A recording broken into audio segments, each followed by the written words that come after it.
Are you using amp sim plugins wrong? In today's guitar amp lesson, I'm going to go over a key missing ingredient in fixing thin guitar tone, and it's not what you'd expect. Let's go right in.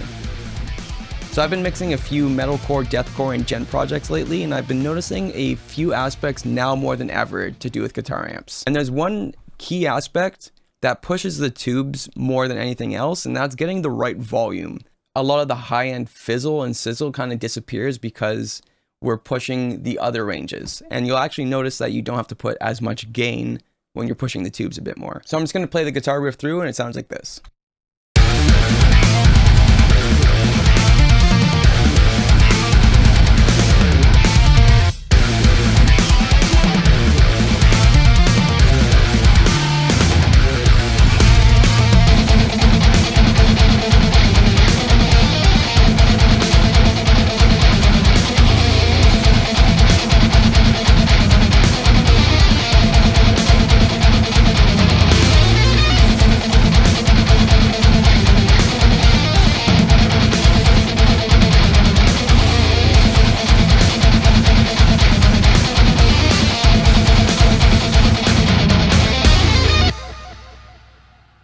I've been working on this song. I'll probably upload the full version sometime soon, but I'm just going to play the opening riff with our first version of the amp tone.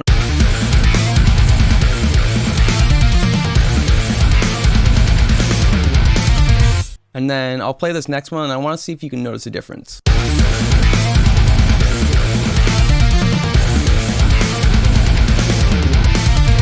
And I'll show you the only difference, and it's not what you might expect.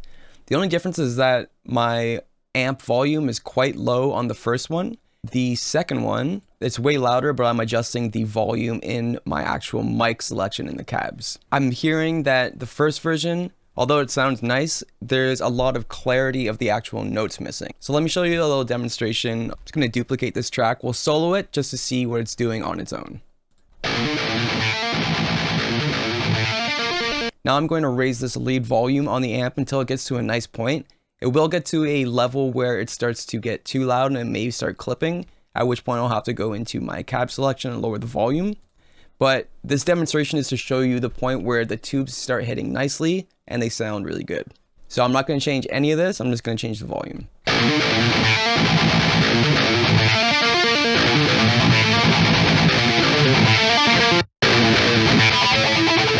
So aside from it getting louder, you can notice that there's more mid-range, the chugs have more definition, and they have more push. When I have the volume lower, it actually sounds like the amp is more scooped than it is, and it's because the tubes aren't getting hit as hard as they need to be. And that's not good. So let me keep going from there.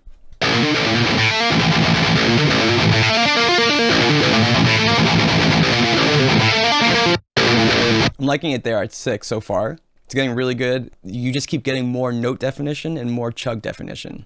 And again, it's getting louder, so I will have to go into my cab here and lower the volume, which I'll do right now before I go further.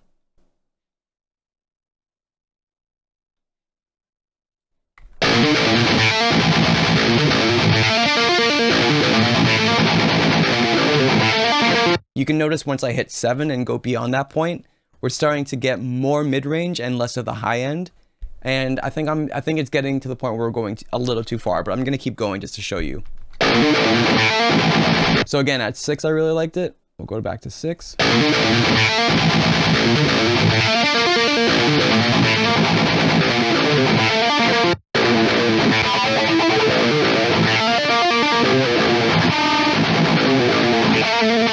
And again, the high end starts to disappear, but the mid-range comes in more and the low end comes in a bit more. You don't have to push the gain as much as you think. My gain is at like 4, where normally back in the day when I wasn't sure what I was doing, I'd probably be at least 6, maybe even 8, because I didn't really understand the whole volume to tube ratio. And that's not good.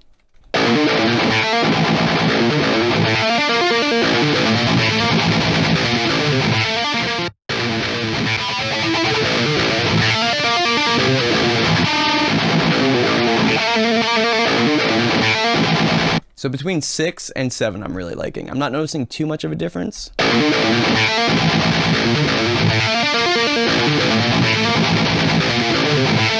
6.3 sounds really good to me. So it's kind of just going through, going in slight increments and seeing what you like more. And you'll notice that on certain sections, you actually want more of that scooped sound and you want the volume to be lower and your master volume on the plugin amp louder, depending on the sound. If it's really chuggy and there's no notes, sometimes it's better to have the lead down here and the volume all the way up just to compensate. And this works for any amp sim that is modeled after an actual amp or done correctly. I've noticed that with the Neural DSP ones, it does the same thing. It works the way that it should. But I'm going to show you compared to, that was the Josh Milton one. I'll show you with the Will Putney plugin. It does the same thing. Oh, I want to see it bigger. I want it to be bigger. Come on. I want to see what I'm doing. I can't see it. All right. This will have to be good enough.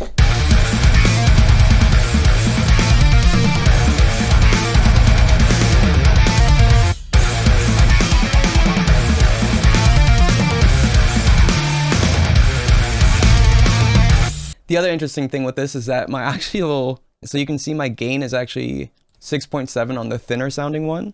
And then when I go into the thicker sounding one, it's 4.2. It sounds louder, it sounds more full, and it's actually 2.5 less gain. It's crazy. Let me show you this next part, which is more of a chuggy riff, and you may decide that you like the thinner sound because there's less notes and it's more so just percussion. We'll see.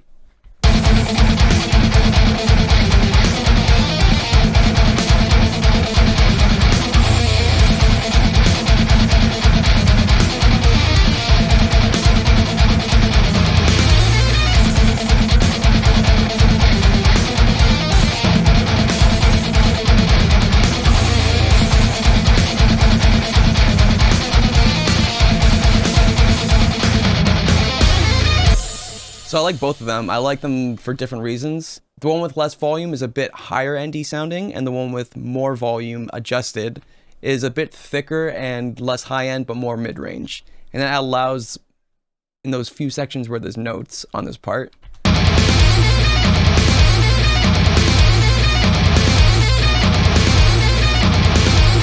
allows those notes to come through a bit more. And it kind of, since we're pushing the volume, it's compressing the tubes, so our chugs jump out a bit more, our notes are a bit more even. So when we're doing high things, when we're doing high notes, not things, it'll get compressed a little bit more with the low notes and it'll all be a little bit more even. You get a thicker sound. Everybody likes thicker.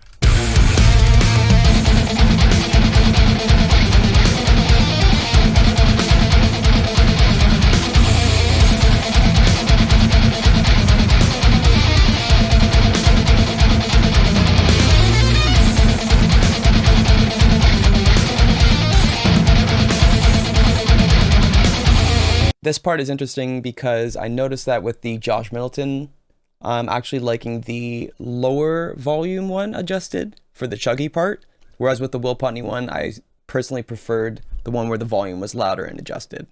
And yeah, like every amp sim is going to be a little bit different, so play around. I'm learning more and more about different plugins. I've had GGD, little side rant, but I've had Invasion for a very long time, and I'm really experimenting with the combinations of the snares and the triggers, the snare triggers, now more than ever. And it's important when you invest a lot of money into something, you gotta learn it. Don't just move on to the next thing because there's a new amp sim, you know? If you have one that you like and you haven't spent time really messing with every dial and messing with every option, you'll never know the smell of flowers on a spring day. I don't know.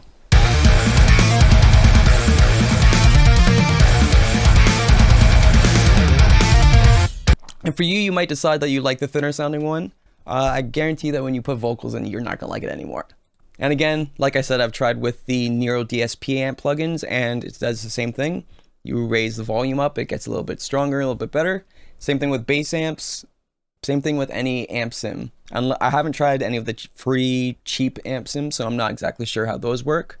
I would imagine that I would hope that they work fine, but I don't know. And I may never know. And it's important to keep in mind, like I've said in other videos, when we're making these kind of creative and EQ decisions, that it's all preference and it's all making sacrifices in tones to make sure that other instruments cut through the mix. So you might notice that in the thinner one, the bass comes through a bit more, and that might be a good thing or it might be a bad thing. It's all up to you, it's all up to the song that you're working on, it's all up to your preference.